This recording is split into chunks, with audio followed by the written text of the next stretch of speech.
Randall, could you share with us what was the biggest adjustment for you? And they'll ask Celia to do the same.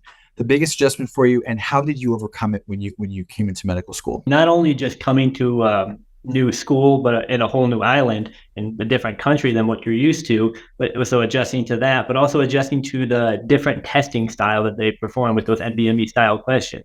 Be able to nitpick out those instead of having a question that was written by the professor themselves based exactly on their material, which you could just study through and be like, oh, I got it all. You have to actually be able to apply all of that information from a culmination of everything you were learning throughout the entire semester. So learning that, it's basically going through to a new learning style to be able to understand and apply all the information that you were kind of going through.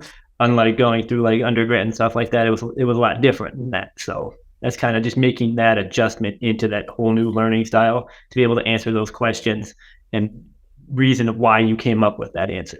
And to add on to that, in undergrad, you might take biology, take the test, and then, move on. You don't have to really remember that material necessarily because next class it's chemistry and you're moving on. But in medical school, everything that you learn builds on it, and it's going to come back because you have to take step, and all of that's, all those questions are fair game. So part of that, integration of all these topics is, a big adjustment. But I think the fact that we get NBME questions from day one really helps with that, because you're getting this constant reminder of how you'll be asked about these topics.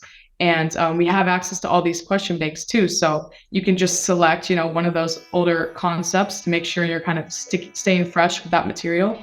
And that has really allowed me to adjust to all this information overload and kind of like separate it all out in my head.